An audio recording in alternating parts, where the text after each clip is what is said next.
दिल्ली में फसाद के दौरान जानो माल का भारी नुकसान हुआ। बरसों से शीरो शक्कर की तरह रह रहे फिरकों के बीच एतमाद हिला जरूर है, लेकिन वो बिखरा नहीं है। चांदबाग में दुकानों को भी फसादियों ने बहुत नुकसान पहुंचाया। दोनों फिरकों के कारोबारियों की दुकानों को फूंक दिया गया। इस दौरान फायर ब्रिगेड अमले की बेहिसी भी सामने आई।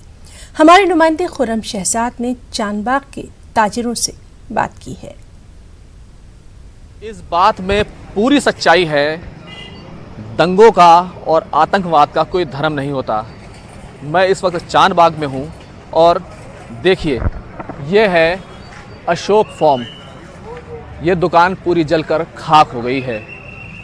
कबूतर आपको बैठे हुए ज़रूर दिखाई देंगे यहाँ पर, लेकिन इस जली हुई हालत में किस तरह से ये दुबके हुए हैं आप देखिए। ये पूरी फॉर्म की दुकान थी। गद्दे यहाँ पर बिका करते थे, सोफ़े के गद्दे, तमाम चीज़ें यहाँ पर मिला करती थी, लेकिन ये पूरी तरह जलकर खाक हो गया है। इसके बगल में आपको एक दूसरी दुकान नज़र आएगी। इस पर कुछ लिखा नहीं है, सिर्फ जली हुई है, शटर टूटा हुआ है। लेकिन मैं आपको इसका नाम बताता हूँ, यह है अशरफी दवाखाना। क्या हालत हुई है इसकी। यहाँ पर अब तमाम चीज़ों को यहाँ पर सब समेटने की कोशिश की जा रही है। आप देखिए किस तरह की हालत है, कुछ भी नहीं तो नहीं बचा है। मैं आपको कुछ अंदर का हाल दिखाता हूँ, इस दुकान के अंदर का हाल दिखाता हूँ। ये देखिए, कभी यहाँ पर वो दवाएं बिकती थी जिससे लोगों की ज़िंदगी बचाई जाती थी, उनके दर्द को आराम मिलता था। तमाम चीज़ें जली हुई हैं।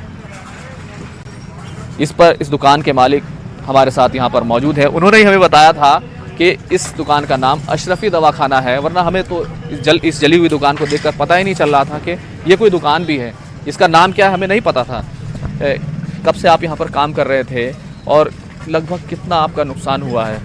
सर, मुझे 20 साल से मैं इस लाइन में हूँ और 20 साल से मैं ये काम कर रहा हूँ। मैंने शुरू किया था और पहले मैं सामने वाली गली में बैठता था, लेकिन 6 साल से इस दुकान पे आया था, 6 साल पहले।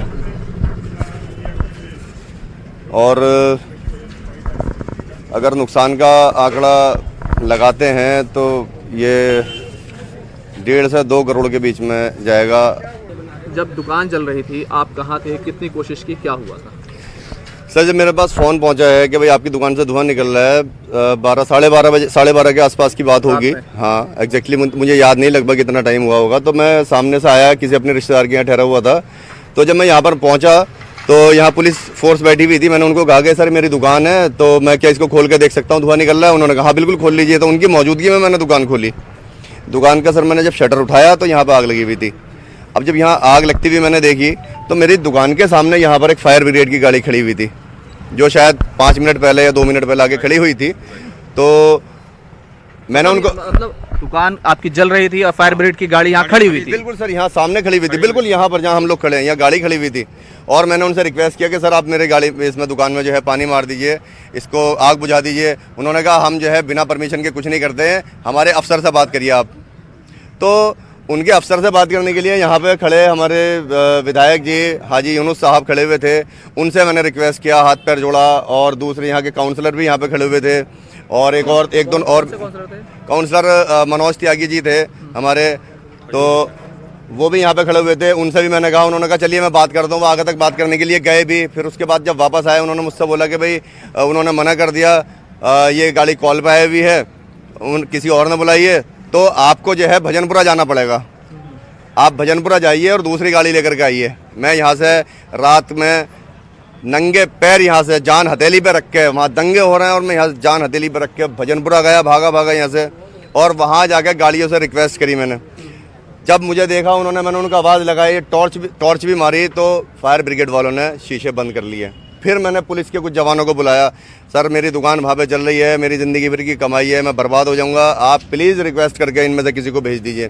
पुलिस वालों ने भी उनसे रिक्वेस्ट की, लेकिन कोई गाड़ी नहीं आई। फिर मुझसे पुलिस वालों ने कहा कि भाई आप घबराओ मत, आप जल्दी से इस नंबर पर फ़ोन कर दो।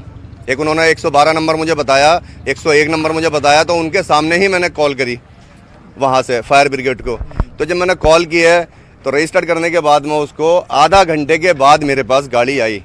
आ गई गाड़ी? हाँ, यहाँ पे जब गाड़ी आई, लेकिन आधे घंटे में तो सर मेरी दुकान पूरी जल चुकी थी। और जिस वक्त मैं यहाँ पे मौजूद था, जब गाड़ी यहाँ पे मौजूद थी, दुकान जली थी, तो सिर्फ थोड़े से हिस्से में आग लगी थी और मेरी दुकान 99% बच सकती थी। मैं बर्बाद ना होता, मैं रोड पे नहीं आता। अब मैं परेशान हूँ, मेरा स्टाफ परेशान है, मेरा परिवार रो रो के परेशान है, उसका बुरा हाल है।